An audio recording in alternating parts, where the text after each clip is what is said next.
Hello and happy Halloween. This is a special Halloween episode here on the channel. Today I'm focusing on a movie I'm going for review. Today there's a very much a guilty pleasure of mine. I've watched it probably, I don't know, at least 50 times probably. The movie being in question here is the movie Offerings, if my phone would cooperate here. What it looks like. I have the DVD around, but I've moved and I don't know. I'm not able to find it. I'm sorry about the glare. If there's a, if you can look at it a little, oh, but yeah, it's very much in the vein of Halloween. Basically, 10 years after um, the main character John is pushed down a well, a young man John kills off the neighborhood bullies who tormented him and leave their body parts as presents for this girl named Gretchen in the film, who was so kind to him. Basically, it's I know people have compared it to Halloween, but I kind of feel like too it's a little bit like in the vein of Prom Night, very much like the very first Prom Night where the girl falls from the building and the one kid tries to stay by their side to kind of like break down what's going on. But you know, uh, then those little bratty kids will take off, and then they'll go their merry way. Basically, this is what this movie's about. This is directed by Christopher Reynolds, and written by him as well. Stars Loretta Leigh Bowman, who plays the main girl character or actress in this, Gretchen, Elizabeth Greene, and G. Michael Smith.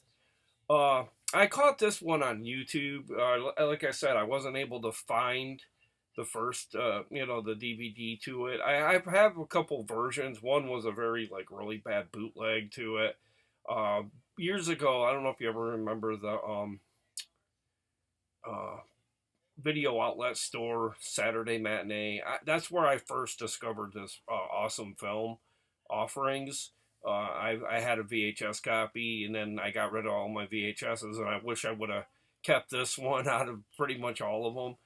But this film comes from 1989, and coming out of it, I totally get the vibe that it's like pre 1985, basically, because the vibe of it, the way it's shot, um, very much the kind of maybe the cheesy acting.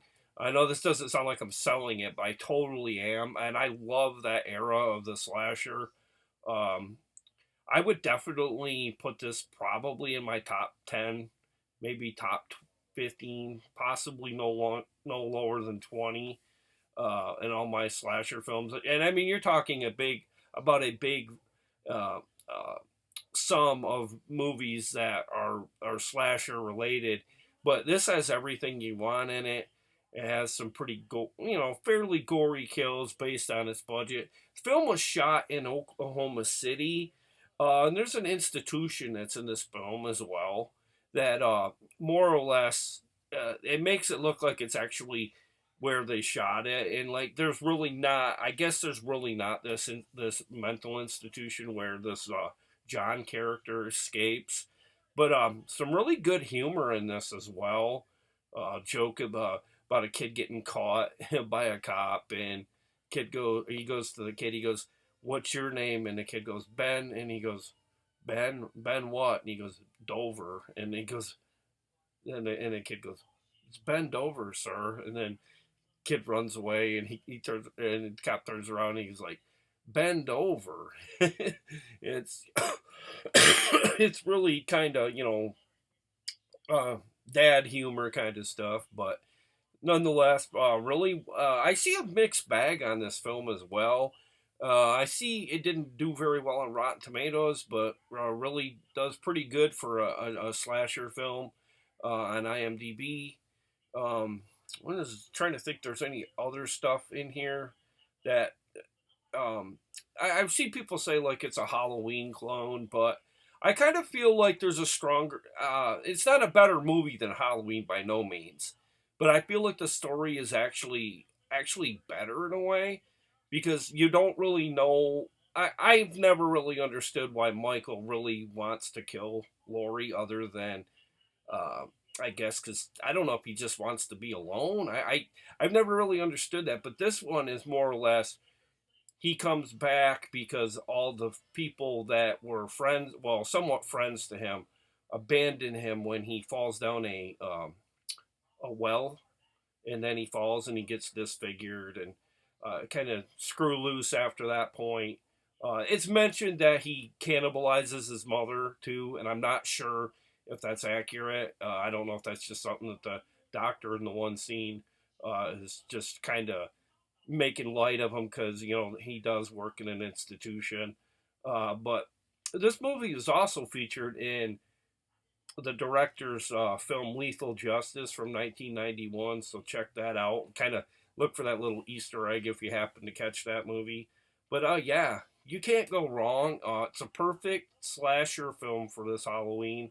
Uh, I definitely think the comparisons are there for sure. I mean, you'd be blind not to see it's Halloween induced, but it also borrows from a lot of other films. But what for horror film in the slasher genre hasn't copied to some degree? I mean, you could arguably say Halloween kind of borrowed a lot from Black Christmas being a holiday slasher and so on. But yeah, you get a chance, pop this in right tonight or whenever you get do your movie marathon. Pop this one in. It's currently on YouTube. I'll put the link in the description where you can currently see it on YouTube in case you can't get your hands on a physical copy. But yeah, that's my review, and I highly endorse Offerings. Very fun slasher throwback. You can't go wrong with this movie. I have another guy on another channel, horror DVD Devil Tim. He agrees with me. He said he really has fun with this one as well. So I'm not. I know I'm not alone. I know it does have its haters and people that really didn't like it, but I think if you can get past it's trying to be a Halloween clone, you'll do fine. And if you're going into it, nitpicking it, you're probably not going to have such a good time, obviously. But that's my review. I hope everybody has a good movie marathon or does something festive for the holiday. And I'll be back next week. Be sure to like, share, subscribe here on the channel, and have a happy holiday, and I'll see you next week. Bye.